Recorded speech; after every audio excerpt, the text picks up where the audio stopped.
something, a particular sound, you want to do the future bass sound or the house sound or whatever. In the process of doing that, you might stumble on your own sound. And oftentimes we won't know when we do it.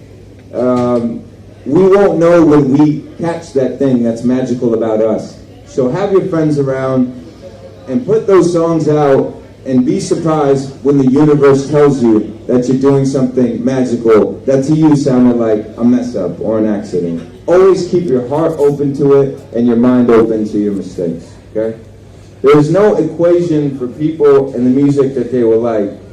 Now, as you keep making songs, and this has happened to me before, I've seen other artists get big, and I don't really understand why. And you might look at a guy who gets maybe 2 or 3 million views on SoundCloud. He gets 2 plays on SoundCloud, and you might go, "What the fuck? How did this this guy sucks, and he's getting all these plays, but my songs aren't getting any play." Don't ever worry about other people and their success. There's a market for everybody. The only way that you will connect with anybody is when the conversation with yourself about who you are starts to develop. And once you establish that story that you're telling, your fans will come to you. They will find you. It just so happens that as human beings, we don't get along with everybody. And similarly, there's going to be a group of people out there who really like this guy who just popped up, whose music sucks to you. But that's because he's at least doing something that's honest. And anytime you do something honest, you're going to find that there's people out there who become your fans. The only way you don't get any fans is if you never do anything honest. But if you're honest, and you're honest about how much you like to rub mint leaves on your feet or something, you'll at least find that there's another weird group of people out there who likes just the same thing, right? They're going to show up as long as you're doing something that's honest. So don't worry about other artists and their success. Focus on figuring out who you are, and the fans will show up. Style and confidence. So a lot of what I talked about of trying to emulate other people, it's a confidence thing. At first, especially for me early on, I was always trying to copy other people. It was the most important thing to me that I could just be as good of a producer as Hardwell or as Dr. Dre, because I was more into hip-hop when I first started.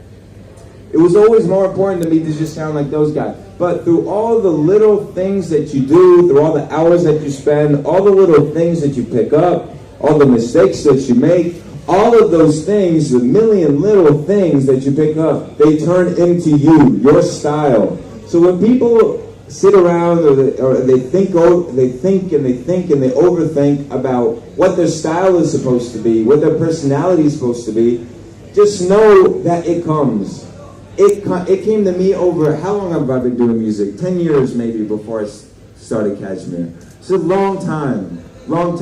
It's all the little things that add up and create your personality. And now when I make music, people say that I have like a distinct sound or I have a particular sound, but it's really just, I gotta say, it's almost like a million mess-ups, a million little accidents and things that I picked up along the way. So don't worry so much about inventing what your style is tomorrow and how you're gonna start dressing because you're gonna be this new artist tomorrow and that's how your project is gonna get big. Just know, that's not human.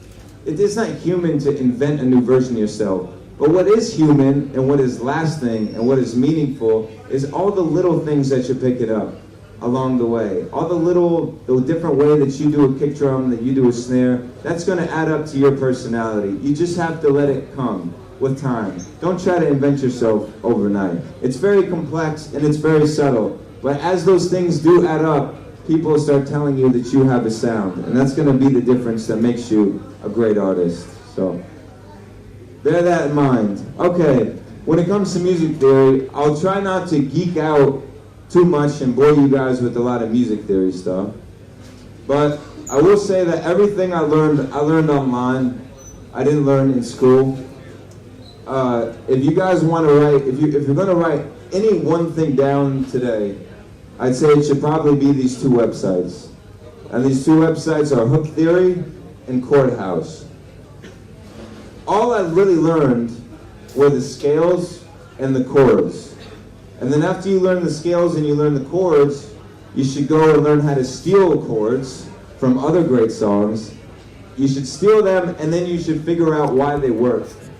And a great way to steal chords, a great place that you could find chords from your favorite songs, is this place, called Hook Theory. And this place, Chord House, is where you'll find all the scales and chords that you need. Okay? You guys got it? Alright.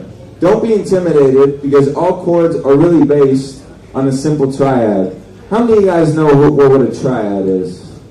Yeah? Okay, I'll show you, just to refresh.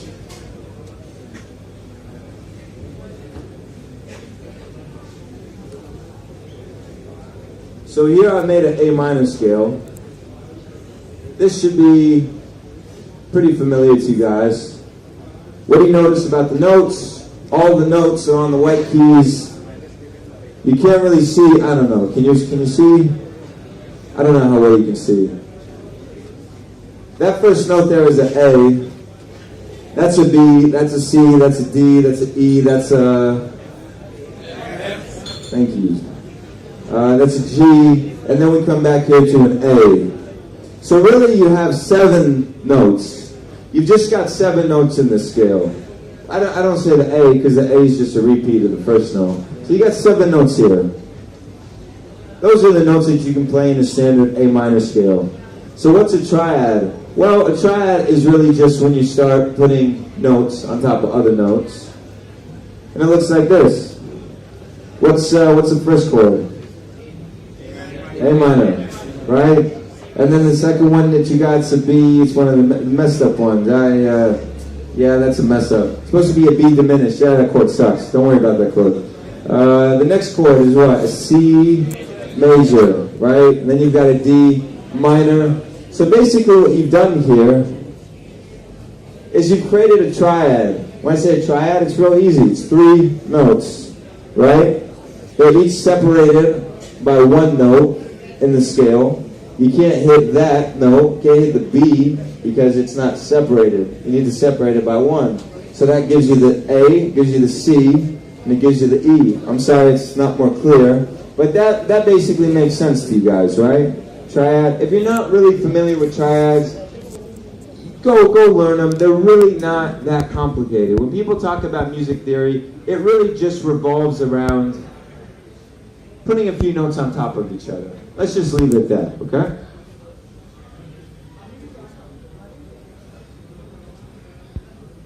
So, the Roman numerals. The Roman numerals are going to make it easy for me to talk to you about what I'm going to talk to you about. I think. As long as you can see something. I've lost my...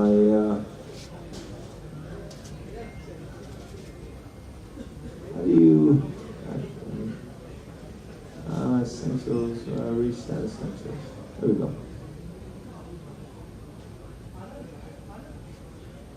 Okay. So, I don't know. How does this look? Does this look pretty bad? Great. Well, you can see the Roman numerals, right? Yeah?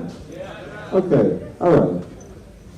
So, this is 1, that's an A, and the next up is a B, and that's a 2. So easy, right? 1, 2, 3, 4, 5, 6, 7. And when you do the Roman numerals, you do a lowercase Roman numeral if it's a minor, and you do an uppercase Roman numeral if it's a major. I messed up. That should be a major. I'll fix that.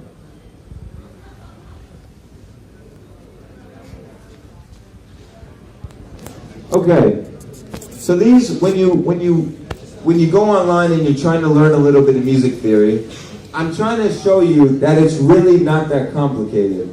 It really comes down to 1 scale that you're working on, and the A minor scale is what we picked because it's the easiest one, because it uses all the white keys.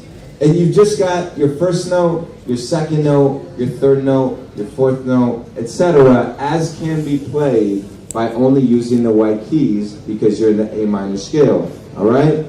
and you're given the following chords. You're given a minor chord for the first one, and you get the diminished, and then you get a major chord for the third, and so on and so forth. Just the chords that we looked over before, okay? And that looks like this, right? Same thing.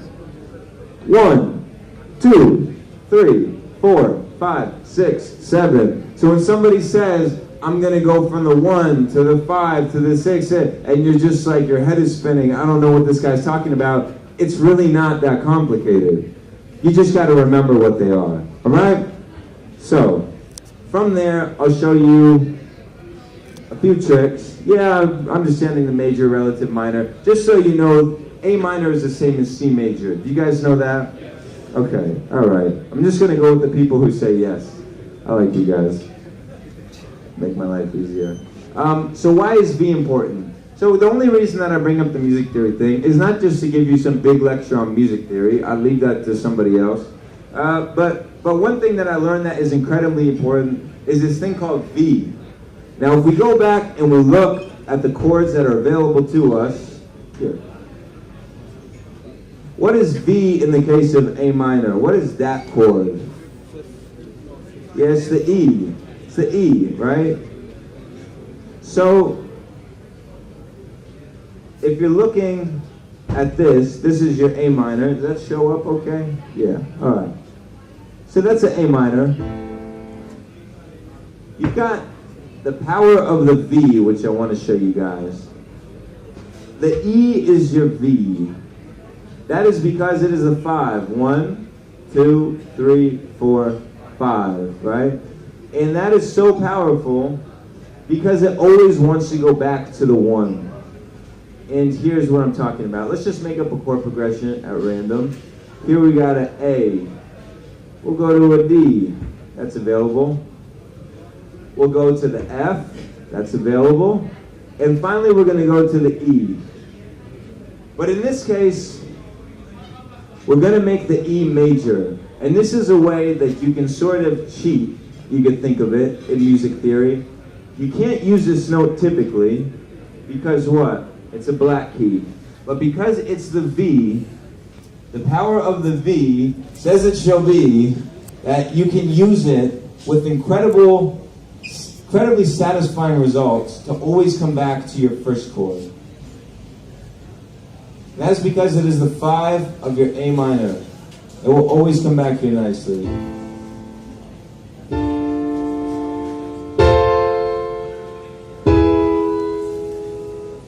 Okay.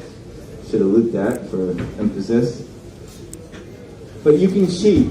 And the way that you can cheat in music theory is by using the relationships of chords that lend themselves nicely to subsequent chords. And the most common one that you're going to find is this thing called V. The 5th always leads back into the 1. In this case here, I'll loop it so you can really hear it. I'm going to add this up here.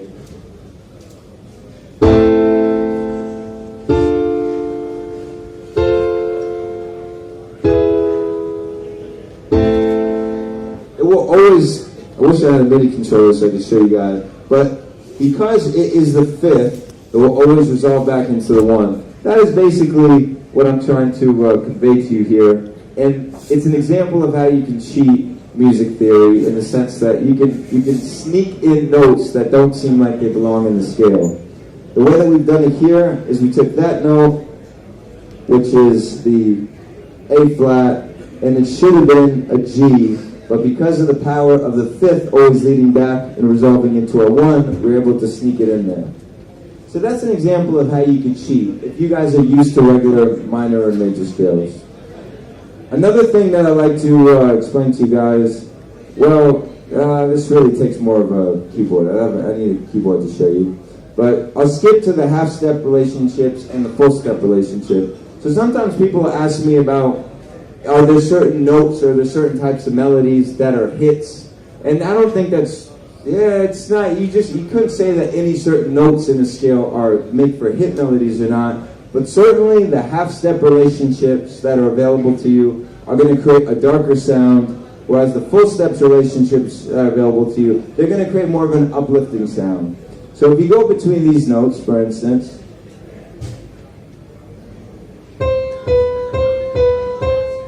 it's going to sound darker than this.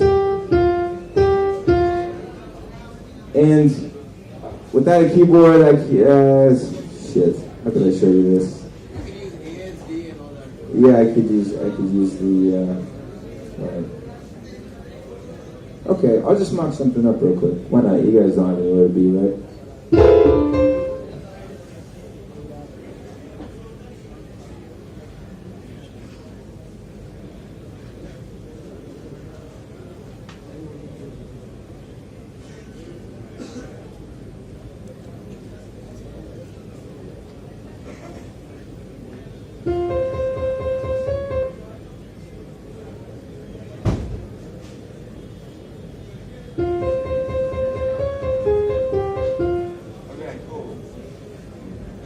Okay, you guys know that song?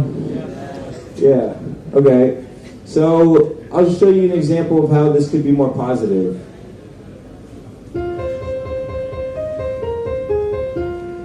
Right? More positive. Right? That sounds more like Rattle. You know that song by the Bingo Players? Okay, anyway. Not gonna make a fool of myself here. But what makes it darker? Okay, you've got this guy, and we put him down there. He's displaying for you the half-step relationship, right? We did 2 half steps when we went up to there, or we did whatever you call it. But this is a half step. We can all agree on that, right? That is a minor feel. If you put it over here, also give you a minor feel. Sounds dark. But when you put it up here, you lose that, and you get something that sounds majory and sounds happy, and just doesn't sound as cool, to be honest with you. The other thing that we have is this. This is a minor relationship here. You see, this C up here, it's just sort of staying like an anchor. You notice how the C is almost there. It's just repeating on the top like the whole time, right? All the interesting stuff happens around the C. The C is the constant here. And then here you have the G sharp and you have the G. And the fact that you walk down from a G sharp to a G displays the minor character of your scale. And therefore it is darker, and that's why you have this dark and very cool melody. And I won't show you the cheesy version, but you guys remember it didn't sound as cool, right? Okay, good. All right, we got that. You don't have to start with the 1 chord, in our case, A minor. It is also useful to start on the 4 chord, or you can start on the 5 chord. All right, so I'll show you guys the secrets chords. I'll quickly go through this because I know this, I don't know, you guys like the music theory stuff? You fun? Okay. All right. So, I said you don't have to start on the 1 chord. So this is A minor. God, I hope you guys can see this shit. All right. Does that help? Does that help? Okay. All right. Okay. So, God, see, this just looks crazy to me now. But all right, I'll fold it if you guys want to fold it. Shit. Damn. Does that look less confusing? Now I'm really confused, yeah, sorry. I love you, but all right, so we're in A minor here, but we're not going to start on the A minor. We're going to start